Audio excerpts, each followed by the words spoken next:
Muita é uma benção. Só que eu não quero falar de trabalho só. Trabalho do ponto de vista vai incluir tudo isso. Mas eu quero falar de atividades. Afinal de contas, todos nós precisamos estar ativos. Concordam ou não? Atividade é importante, né?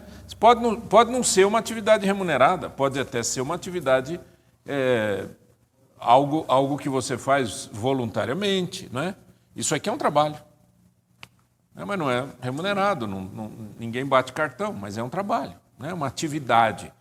E eu quero conversar um pouquinho com você alguns princípios espirituais sobre a questão do trabalho.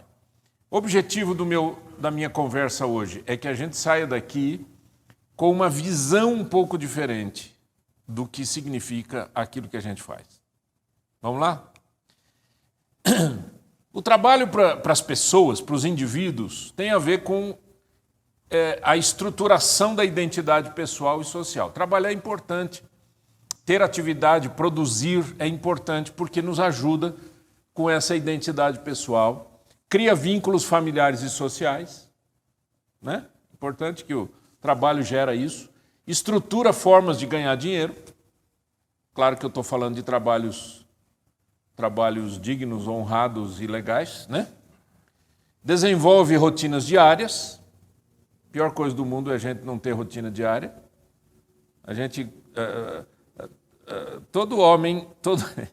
Eu acho que isso já passou na cabeça de todos nós, né? Ai, que vontade de não ter nada para fazer. Não é assim? Ai, que vontade de não ter nada para fazer, não ter horário para acordar. Pensou que delícia? Ai, que bênção. Bênção assim, por alguns dias. Cansa. Cansa, você não tem... Parece que você perde a razão das coisas, né? Então, uma rotina é importante. Permite um nível de atividade, bem-estar físico e mental, saúde, promove autoconfiança e autoestima, como é bom a gente estar ativo, e gera um senso de autoestima. Essas são características importantes de atividades que nós promovemos, atividades, sejam elas profissionais ou não. Para a sociedade, promove coesão e a segurança comunitária, é importante, não é? O trabalho, o que a gente realiza, do ponto de vista social e comunitário, aumenta a participação cívica, promove o desenvolvimento social e econômico e organiza a vida social no nível macro. Essas são características, são conceitos gerais a respeito do que o trabalho faz. Mas existe mais coisa. E existe mais coisa baseada nas Escrituras, e eu quero ver isso com você. As origens do trabalho. Gênesis 1, 28, vamos ler juntos? E Deus os abençoou e lhes disse: sede fecundos, multiplicai-vos, enchei a terra e sujeitai-a, dominai sobre os peixes do mar, sobre as aves dos céus e sobre todo animal que rasteja pela terra. Isso é trabalho. Ou não? Isso é trabalho, são atividades importantes junto à criação, né? Nós temos basicamente 3 mandatos de Deus no Gênesis. O mandato cultural, o mandato social, o mandato espiritual. O mandato cultural é exatamente isso aqui. Esse é o mandato cultural. É o mandato é a ordem de Deus para dizer, olha, não deixa que as coisas fiquem jogadas. Elas precisam de ordem, precisam de organização. A vida precisa ser organizada, né? A sociedade precisa ser organizada. Até os animais precisam ser organizados. E o Senhor disse para o homem, colocando no jardim do Éden, para o cultivar e o guardar. Cultivar e guardar. Isso é Gênesis capítulo 2, isso é Gênesis capítulo 1. O pecado entrou no Gênesis capítulo 3. Então isso é anterior ao pecado. Trabalhar é importante, é necessário, é uma bênção. Guarda isso, tá ok? Funções sociais do trabalho. Vamos ver alguns tópicos, alguns pontos de o que o trabalho gera, né, em nós e suprimento pessoal. 2 Timóteo 2,6, juntos? O lavrador que trabalha deve ser o primeiro a participar dos frutos. Pondera o que acabo de dizer, porque o Senhor te dará compreensão em todas as coisas. Um princípio que está aqui por detrás é trabalho e fruto. Trabalho e fruto. O que é que você está obtendo do seu trabalho? O privilégio de suprir, né, a sua vida, suprir a sua casa, a sua família, etc. Os frutos do seu trabalho. Segundo, o cuidado da família. Ora, se alguém não tem cuidado dos seus, e especialmente dos da própria casa, tem negado a fé pior que o descrente. Vou ler de novo. Se alguém não tem cuidado dos seus, e especialmente da própria casa, da sua casa. Nós, homens, precisamos entender que nós somos líderes da nossa casa. O que o movimento feminista quer é que a gente saia dessa liderança. No fundo, as feministas não sabem o que elas querem. Elas só não querem que ninguém mande nelas. E liderança não é mandar, liderança é orientar, é dar o norte. Tem uma série de questões, né, que só o homem pode fazer, o homem tem que fazer, né? Mas uma das coisas, e aqui não está falando só do homem, obviamente, está falando de quem de homem e mulher, o que está dizendo é, a gente precisa cuidar da nossa casa, cuidar da família. E o trabalho é uma das formas pelas quais nós suprimos a casa, cuidamos da casa, cuidamos da família, né? Eu fico assim assustado quando eu ouço algumas pessoas, principalmente homens, viu, gente, que dizem assim, eu já avisei para meus filhos, não liga para mim, não se preocupa, vocês não vão ter nada de mim, eu vou gastar tudo antes de morrer e não sei o quê. Eu acho assim uma coisa estranha, né? Ou se não, pais que olham para os filhos e dizem, vocês deviam pagar para morar em casa. Deviam pagar para morar em casa. Mas eles não pediram para nascer. A esposa está grávida, né? O nenê que vier não falou assim, eu estava aí esperando isso. Não, ninguém. Não é assim que funciona. Agora, uma vez que está debaixo do nosso teto, o que a Bíblia diz? Se você não cuida da sua família, você é pior que um descrente. Cuide da sua casa, certo? Terceiro, atendimento do necessitado. O trabalho também ajuda. Olha aqui, aquele que furtava não furte mais, antes trabalhe, fazendo com as próprias mãos o que é bom, para que tenha com que acudir ao necessitado. O necessitado pode estar perto, pode estar longe. O necessitado pode estar dentro de casa e pode estar fora de casa. Necessitados são as pessoas que estão ao nosso redor e que nós estamos identificando como pessoas que precisam de ajuda. Nem todo mundo consegue sustentar a sua família, nem todo mundo consegue, com o seu trabalho, manter a sua casa. E muitas vezes as pessoas precisam de apoio. Ou são momentos, né? Momentos em que a pessoa fica desempregada, por exemplo, um homem desempregado, uma mulher desempregada, né? O que acontece com a família? Come o quê? Como paga a conta? Como paga luz, água, etc, etc, etc. Né? Às vezes aluguel. Você tem visto o número de pessoas morando na rua? Está aumentando, né? Eles são necessitados. Eles não estão morando na rua porque eles falaram assim, nossa, é muito gostoso, é ruim demais morar em casa, eu queria morar na rua. Ainda mais aqui em Curitiba, né? Queria morar na rua, esse frio gostoso, né? Deitar no chão, barato entrar no ouvido. Morro de vontade de morar na rua. E nem todos eles são drogados, são bandidos, são criminosos. Agora, o meu trabalho precisa ser uma bênção também para o necessitado. Eu não estou dizendo que você vai sair, vai ficar na esquina distribuindo dinheiro. Mas, de alguma maneira, as pessoas perto de você precisam sentir o seu amor através do seu trabalho, através do seu ganho. Afinal de contas, a gente gasta com tanta bobagem, fala a verdade. A gente gasta com tanta coisa fútil, poderia ajudar os necessitados. Quarto, suprimento da obra de Deus, né? A obra de Deus, isso aqui é uma obra de Deus, sim ou não? Isso aqui é uma obra de Deus. O que a gente faz? Olha o que a Bíblia diz. Honra o Senhor com os teus bens e com as primícias de toda a tua renda. E se encherão fartamente os teus celeiros e transbordarão de vinho os teus lagares. O que ele está dizendo? Honra o Senhor. Ajuda a obra de Deus, né? Faz com que a obra de Deus não morra. Faz com que a obra de Deus vá para frente. Alcance uma vida, outra. É assim, né? O que a gente está fazendo aqui? Nós não viemos aqui para comer frango. Mas o restaurante está fazendo exatamente isso. Está honrando a Deus com as rendas deles. Né? Quanto que você pagaria para comer um franguinho e uma polenta agora? Depois você pergunta lá no caixa. Quanto que é o, como é que fala, uma marmita? A porção, né?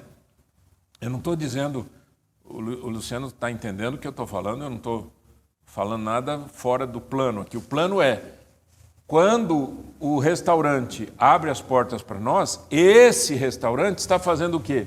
Honrando ao Senhor com seus bens. Não é? Da mesma maneira, nós precisamos fazer isso. A Bíblia diz, mais bem-aventurada coisa é dar do que receber. É gostoso receber? É gostoso. Mas quando a gente dá, a gente se sente realizado. Então, há situações e situações, e a gente precisa ficar de olho nisso. Como que você pode ajudar que a obra de Deus continue por aí, né? E uma das questões mais interessantes do trabalho é que ele combate a preguiça. E a preguiça é terrível. Então vamos lá. 2 Tessalonicenses 3, diz assim, porque quando ainda convosco vos ordenamos isto, se alguém quer trabalhar, também não coma. Olha as palavras de Paulo. Se alguém não quer trabalhar, também não coma. Pois de fato estamos informados de que entre vós há pessoas que andam desordenadamente, não trabalhando, antes se intrometem na vida alheia.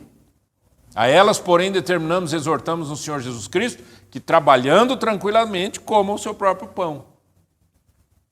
Trabalho é digno, trabalho é honroso, trabalho é necessário. Pessoas que não querem trabalhar são preguiçosas, são pessoas que afundam, e não afundam só elas, afundam quem está perto. Quando eu vejo esses jovens nos semáforos, né, pedindo esmola, eu fico injuriado, porque eu falo, gente, essa turma podia estar trabalhando. E eles acham que estão trabalhando, jogando bolinha para cima. Eles acham que isso é trabalho. Não é trabalho, gente. Não estão produzindo nada. Pelo contrário, estão produzindo raiva na gente. Que você fica olhando aquilo lá e falando assim, além de ser ruim... Não, é verdade. Além de ser ruim o serviço que eles estão prestando, eles ainda estão pedindo. Eu não estou pagando, não é um ingresso por uma arte. Eu não pedi o show. Vocês estão entendendo o que eu estou dizendo? Não estou depreciando as pessoas. O que eu estou dizendo é, trabalhar é necessário. E a Bíblia diz, quem não trabalha, não coma. Porque quando a pessoa não trabalha, o que ela faz? Fica assim, desordenadamente, de casa em casa, fofocando, pedindo ajuda, pedindo esmola, se intrometendo na vida dos outros. Então vamos ver um pouquinho sobre a preguiça. Preguiça é legal. Eclesiastes 10, 18. A preguiça faz... Provérbios 19, 15. A preguiça faz cair em profundo sono e o ocioso vem a padecer fome. Não é? Pela muita preguiça desaba o teto, e pela frouxidão das mãos goteja a casa. Nós, homens, precisamos tomar muito cuidado com isso, porque a gente é meio preguiçoso em casa. Trabalha bem lá fora e em casa é meio... É só perguntar para a sua esposa. Quando a sua esposa pede para você fazer alguma coisa, trocar uma lâmpada, arrumar um negócio que está quebrado. Bem, quebrou não sei o quê. Você diz, depois eu vejo. Depois eu vejo. Depois eu vejo, não tem data. Depois é indeterminado, é uma data indeterminada. Mas o que acaba acontecendo? Desaba o teto. O que é desabar o teto? As coisas vão perdendo a manutenção, né? A pessoa não tem, é preguiçosa. Tem homem que tem a capacidade de entrar em casa e falar assim para a mulher: estou cansado, não faço nada. Ela não, ela estava dormindo o dia inteiro, né? Ela nem acordou, na verdade. Ela ficou na cama, dormiu o dia inteiro. As crianças fizeram mamadeira sozinhas, né? Fizeram cocô e se limparam sozinhas. Quando tem nenê, né? Não é assim. Todo mundo está cansado, todo mundo está lutando. Aliás, já vai aqui uma dica aqui, ó. É uma dica. Ué, é o primeiro filho? É o primeiro filho, então vamos dar um susto nele.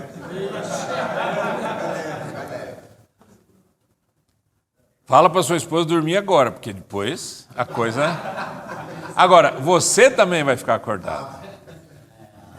Esses dias meu sobrinho, eles tiveram nenê, e aí ele mandou um vídeo na família, ele carregando o nenê assim, só filmando o rostinho do nenê, dizendo assim: e aí, família, tô eu aqui, resolvi não dormir à noite. E quem está acordado é ele, né? Ele e a esposa. Mas a ideia qual é? A ideia é que toda fase da vida é maravilhosa. E toda fase da vida exige sacrifício. Sim ou não? Quando a gente estudava, era só estudante, a gente falava: não vejo a hora de acabar esse negócio. Horrível estudar. Aí você vai trabalhar. Não vejo a hora de acabar o trabalho. Quero me aposentar. Né?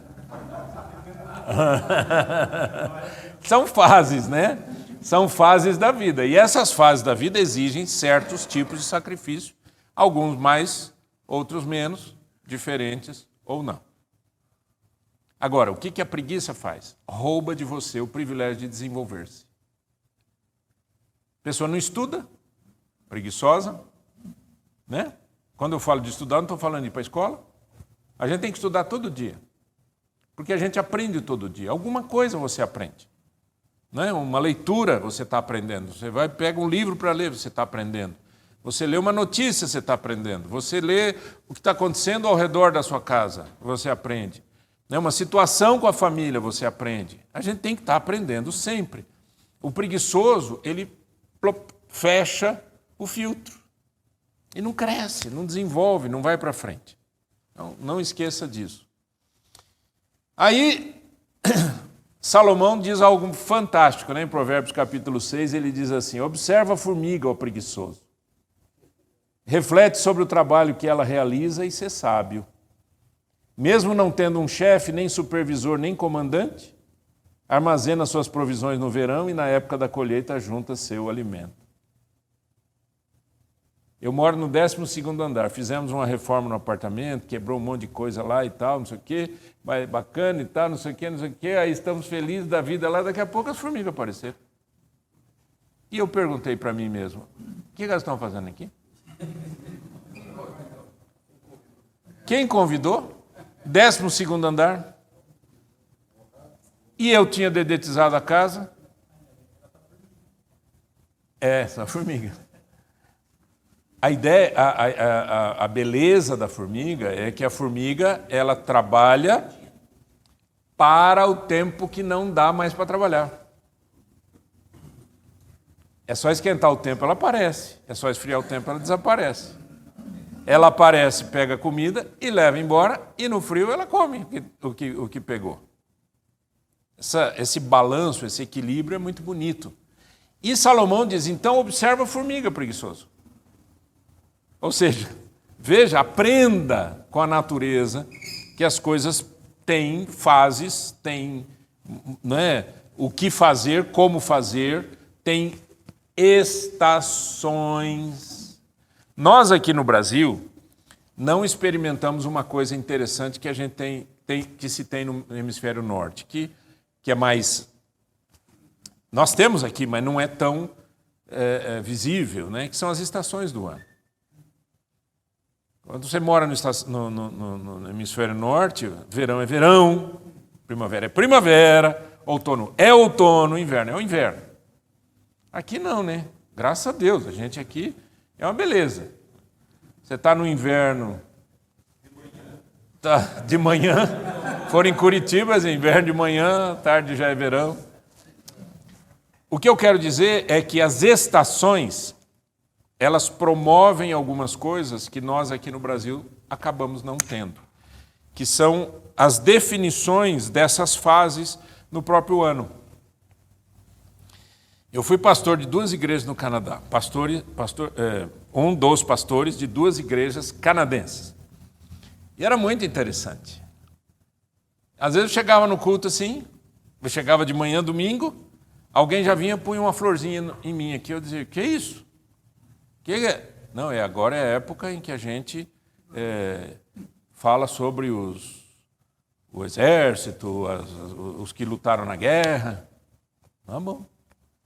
Aí daqui a pouco passa não sei o quê, tem mais um símbolo, não sei o quê, agora é a fase das abóboras, agora é a fase de não sei do quê, agora é a fase não sei do quê. E tem tudo assim, eles vão vivendo e vão repetindo, e até os programas de rádio são os mesmos nas épocas, é uma coisa impressionante. Mas sabe o que eu aprendi com isso? Aparentemente dá uma sensação de repeteco, né? Fica só fazendo, repetindo, mas eu aprendi uma coisa, que ao mesmo tempo eles focam em coisas específicas e especiais, que tem a ver com a história do país, ou que tem a ver com a época, que tem a ver com o clima, tem a ver com isso, com aquilo. Tem época, tem tempo para fazer as coisas. O que Eclesiastes capítulo 3 fala? Há tempo para todas as coisas debaixo do céu. Há tempo para nascer e tempo para morrer. Há tempo para juntar pedras e tempo para espalhar pedras. Há tempo para abraçar e há tempo para afastar-se de abraçar. Há tempo para tudo. Né? E essas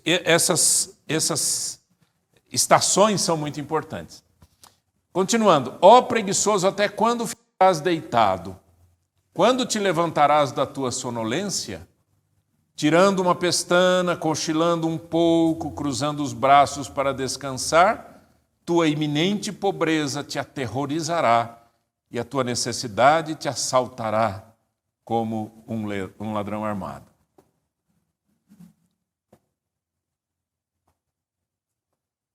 Vou fazer uma pergunta para vocês. Vocês já ouviram falar de uma técnica chamada técnica Pomodoro? Quem já ouviu falar? Obrigado. Um italiano precisava muito estudar e ele não conseguia foco, não conseguia se concentrar na leitura. Ele foi na cozinha da casa dele e viu que a mãe dele tinha aquele reloginho para fazer comida, sabe? Aquele reloginho. E era um pomodoro, um tomatinho. E ele pegou aquele reloginho e foi lá onde ele tinha que estudar, colocou 25 minutos, focou na leitura, 25 minutos e disse para ele mesmo, eu não me levanto dessa cadeira enquanto eu não terminar de ler. E ele deu para ele 5 minutos de prêmio a cada 25. 25, 5 minutos de prêmio. 25, 5 minutos de prêmio. Isso acabou se tornando uma técnica estudada por aí, tá? Chamada técnica Pomodoro, que nada mais é do que você concentrar fracionando as atividades. Eu tenho uma atividade desse tamanho. O que eu começo? Por onde? Eu tenho 10 coisas para fazer hoje. Por onde eu começo? Tem a ver com priorização, tem a ver com foco, com concentração, tem a ver com um monte de coisa. Mas, de toda maneira, o que é que tem a ver? Tem a ver com você completar o que precisa ser feito. O que acontece quando a gente tem muita coisa para fazer, gente? Você não faz nada. Ou você começa uma coisa, começa outra, começa outra, certo? Eu tenho clientes que são gerentes de loja, de concessionária de automóveis. Eu digo assim, como você se organiza? A pessoa diz, é muito complicado, minha vida é uma complicação, esse trabalho aqui é muito complicado. Eu falei, olha, terminou? Então vamos lá, como é que você se organiza? Para de ficar dando desculpa de que é complicado, que não sei o quê. Ah, porque aí eu estou fazendo uma coisa, toco o telefone. Eu toco o telefone, deixa eu tocar. Não, mas eu tenho que atender. Mas é você que tem que atender? Não pode ser outra pessoa para atender? Essa coisa de fragmentar e concentrar, sabe? Para ir conquistando. Como é que tem aquele chinês, né, que fala dividir para conquistar? Não, uma coisa assim? Deve ser alguma coisa assim, né? A arte da guerra, que é dividir para conquistar. É exatamente isso. Você divide para poder completar as coisas. Tudo bem até aqui, gente? Obrigado. Alguns princípios e a gente termina. Primeiro princípio, fidelidade. Fidelidade é quê? Trabalho faz parte de um conceito espiritual chamado mordomia. Mordomia é você cuidar do que não lhe pertence, certo? O mordomo cuida do que não é seu. E o mordomo ele tem que ser fiel, concorda ou não? Porque ele cuida de tudo que tem dentro da casa. Nós somos mordomos das coisas divinas, das coisas de Deus. Aquilo que Deus colocou na nossa mão. Por exemplo, a gente é mordomo dos nossos filhos e netos. Nós não somos donos. Nós somos mordomos da casa onde moramos, ainda que você tenha colocado a casa no seu nome. Mas nós somos mordomos. Por quê? Porque não nos pertence, pertence a Deus. Quando você tem essa consciência, o trabalho passa a ser também algo que faz parte do princípio da mordomia. Eu tenho que ser fiel a Deus. Então, o que Deus pôs na sua mão para fazer? Agora eu quero ampliar um pouquinho. Quando a gente fala em trabalho, geralmente a gente pensa em profissão. Eu quero falar em trabalho maior do que a profissão. Como eu disse, isso aqui é um trabalho. É maior do que a profissão. Na igreja é um trabalho maior do que a sua profissão. Um trabalho voluntário numa ação social, um trabalho, né, de apoio aos carentes, etc., como o Heleno faz, é além da sua profissão. Não é? Ajudar uma pessoa é além da sua profissão. Ser mentor de alguém, simplesmente para aconselhar alguém que está precisando de ajuda, é além da sua profissão. Então, o trabalho ele é muito maior. O trabalho é a própria vida. Só que eu preciso ter o princípio da mordomia. Eu preciso entender que aquilo que eu faço, não faço porque eu escolhi ou não faço porque é meu. Eu faço porque pertence a Deus. Você tem essa consciência? Faço porque pertence a Deus. Ah, mas pastor, é que eu tenho uma empresa. A empresa que você cuida, ela pertence a Deus. Se você não acredita nisso, espere morrer e levar a empresa junto com você para dentro do caixão e enfiar tudo lá dentro do buraco.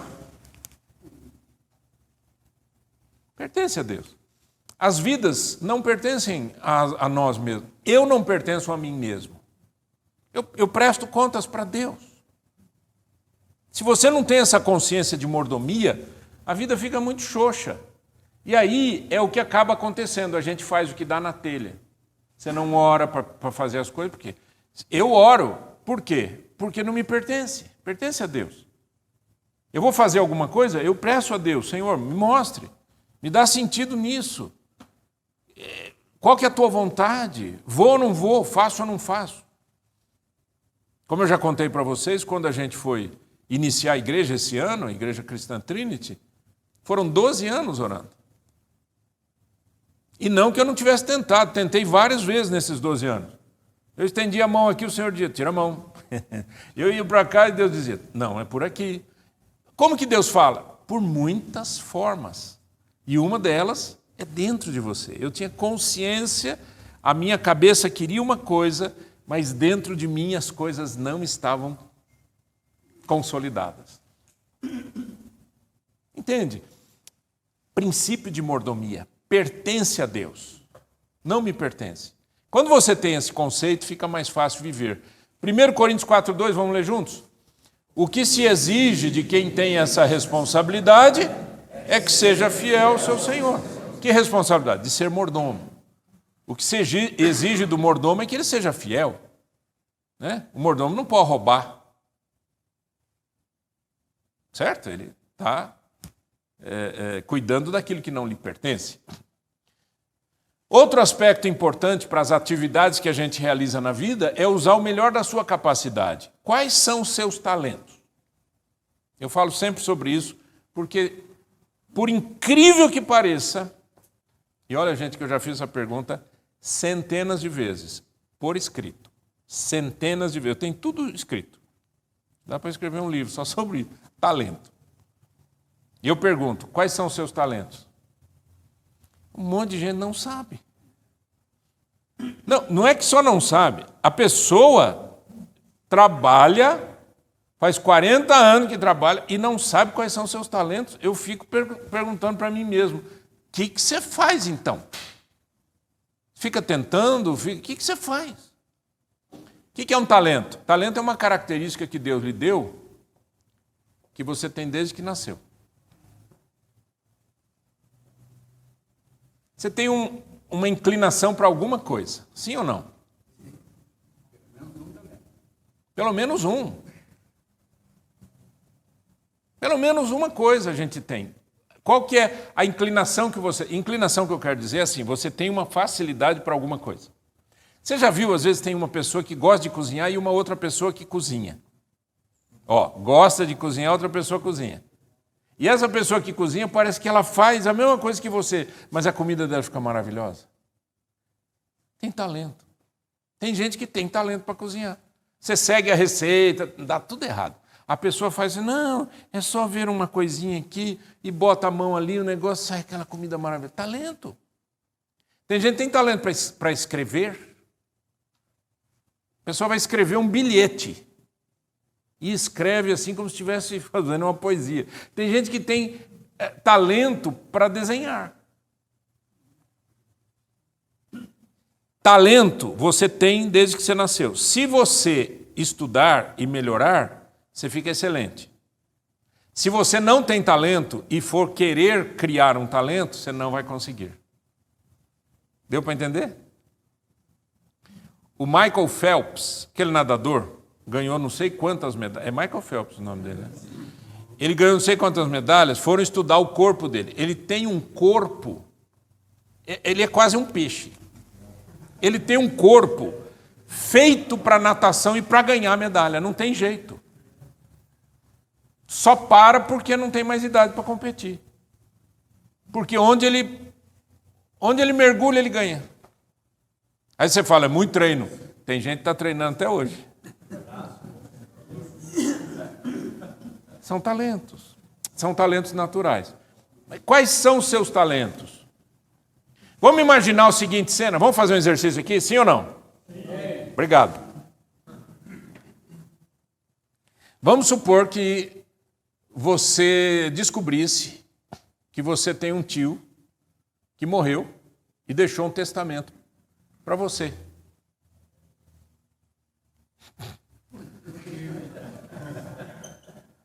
Eu vou exagerar aqui. Ele deixou 50 milhões de reais em espécie, em dinheiro, para você. 50 milhões. Eu estou já chutando alto, que é para você sentir que esse dinheiro dá para... Certo? Então vamos lá. 50 milhões. Você está aqui no Palavra de Homem, toca o telefone, você atende, a pessoa diz, olha, eu sou advogado do seu tio. Que tio? Não sei o que.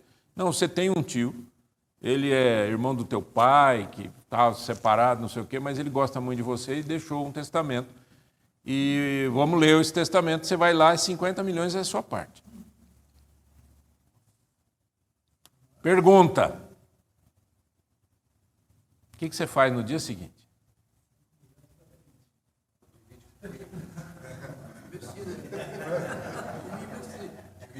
Entrega o dízimo. O que é que você faz com a sua profissão? O que você faz? Você volta a trabalhar?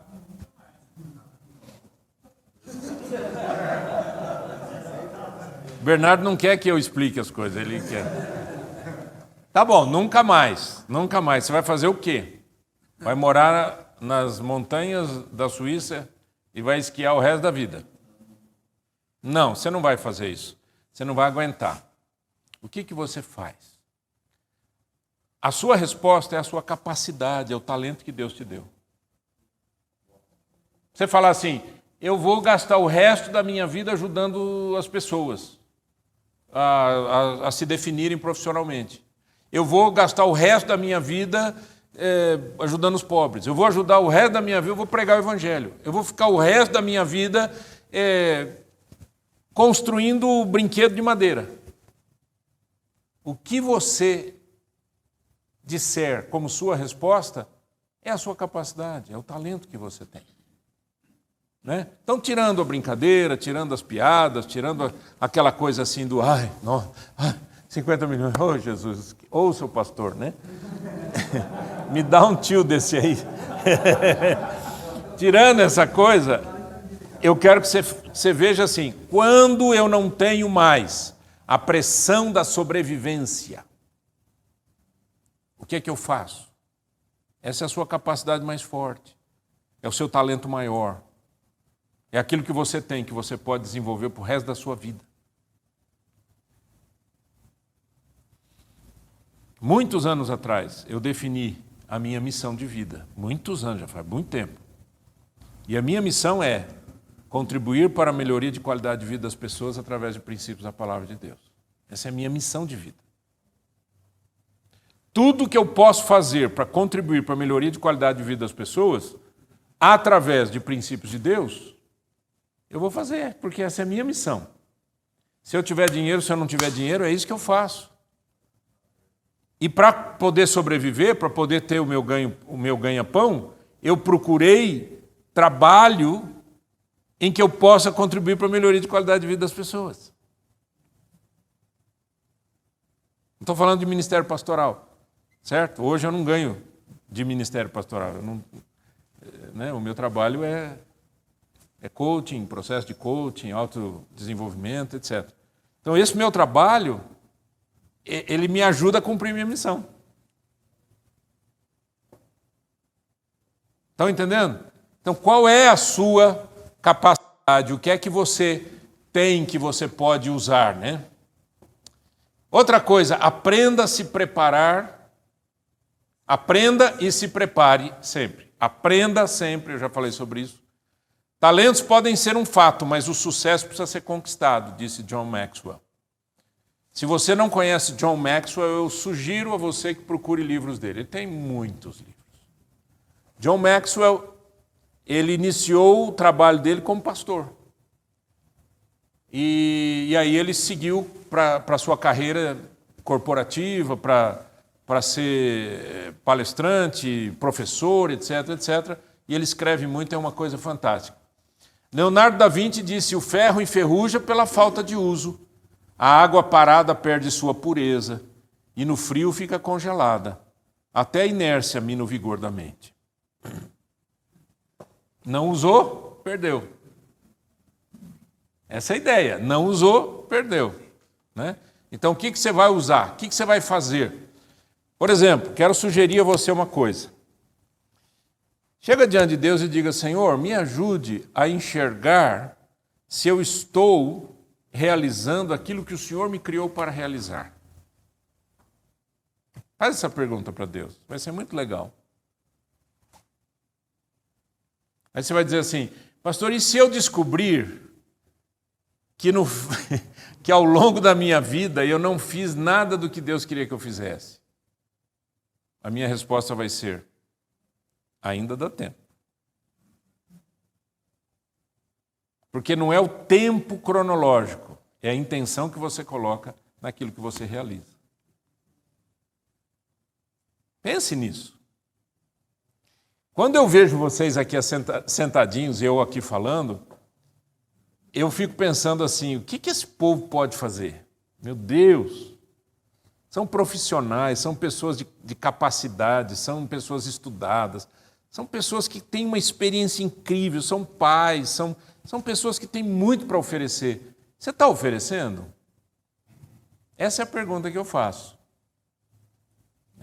Não estou julgando ninguém e não estou dizendo que vocês não fazem nada. Eu só estou dizendo, olha que legal você pensar assim, pensar fora da caixinha. Por isso que eu falei, eu quero falar de trabalho um pouco fora do que é profissão. Não é o trabalho para a minha sobrevivência, mas é o trabalho para a minha realização profissional e realização de ministério. Vamos terminar com esse versículo?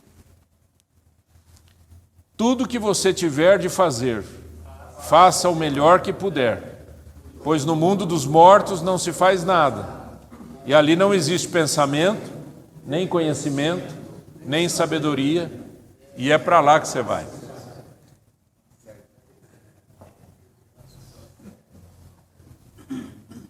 Todos nós estamos caminhando para o tempo que a gente não vai mais estar aqui. E ao invés de só pensar, o que eu posso deixar? Diz, o que eu posso levar? Você vai levar, sabe o quê? A realização de ter feito a vontade de Deus. Isso a gente leva. Você não leva matéria, né? Mas você leva a sua realização profissional, a sua realização de homem, né? A sua realização de ser humano, a sua realização de profissional, a sua realização de cidadão, a sua realização de amigo. Algo que é cultivado pelos filhos, pelos netos, pela geração. É o seu legado. O legado você leva. Leva nesse sentido, vocês estão entendendo, né?